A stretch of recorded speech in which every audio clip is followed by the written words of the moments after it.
Hey, good morning, Sierra. Hi, good morning. How's your past week been since I've seen you last? It's been okay. Same stuff with my mom. Like, she keeps saying that she wants us to move, and we're like packed to move, but I want to stay, and she doesn't seem to be making any progress. It's just really frustrating. Geez, I'm sorry to hear that. So it sounds like there's some conflict with your mom right now. Her wanting to move, you don't really want to. Yeah, she wants to move to Manhattan or Queens because she says that our neighborhood in Brooklyn is too dangerous, but I'm just going to come back here to see my friends anyway, and it's not like the places that we're moving aren't like similar, they're just as dangerous. So, yeah, I just don't understand why we'd have to move. All right, so your mom's main motivation is she wants to move to a safer neighborhood, it sounds like. You're thinking that you're just going to be there anyways, because all your friends are still there, so you're going to be going there all the time. And then also, you're not really convinced that these other neighborhoods that she wants to move to would be more dangerous. Am I hearing that right? Yeah, she thinks it's too dangerous, but I grew up here. Like everyone knows my dad here, so they don't mess with me. And I've seen some bad stuff. Like I've seen, violence, and I've seen things like that, but it doesn't really affect me, and no one really messes with me. So, and I'm just gonna come back anyway. So I don't get what the point is of moving. When you say these arguments to your mom, or I should pause there. Have you said these arguments to your mom before?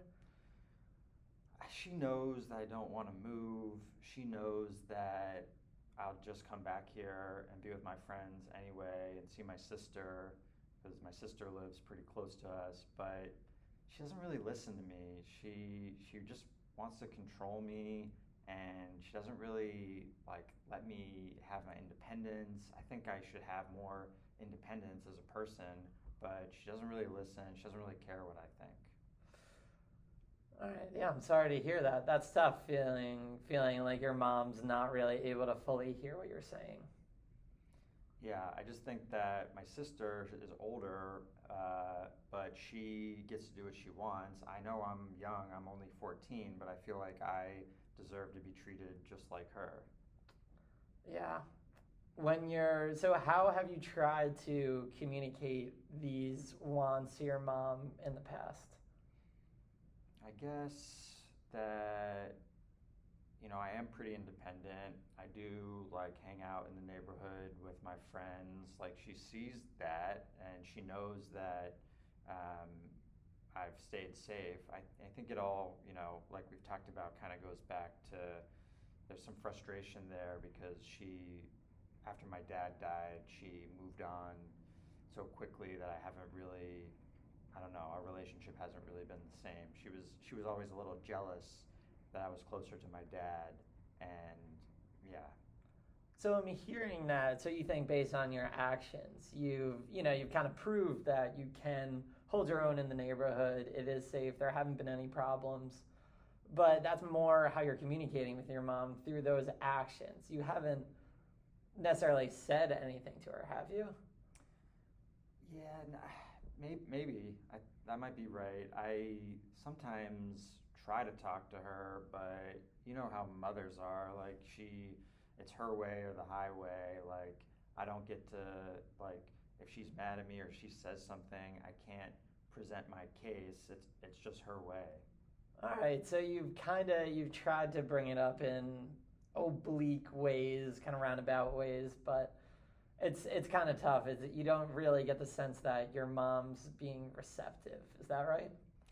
Yeah, it sometimes feels like it's not even worth it to bring it up, and so maybe I don't advocate for myself the way I should because I just feel like it's a lost cause. All right. So right now, it doesn't sound like it seems worth kind of the. It doesn't seem worth it to bring it up. But what would you imagine would happen if you did bring it up with your mom? Well, I guess what I would like to happen is that she would respect my wishes about either not moving or just generally what we do. but I fear that she won't really listen to me. She'll just, again, say it's her way, and because I'm 14 and I have to live at her house, I don't have a say in it. Yeah, I hear you. So that's why you don't think she'd necessarily be receptive. Is there an example in the past of when you've tried to bring something up with her and it didn't go well? I mean, I do think that like this moving example is one. I have tried to bring up to her that we can't, that I'd like to stay because I'm just going to come back anyway, but she doesn't really seem to be listening.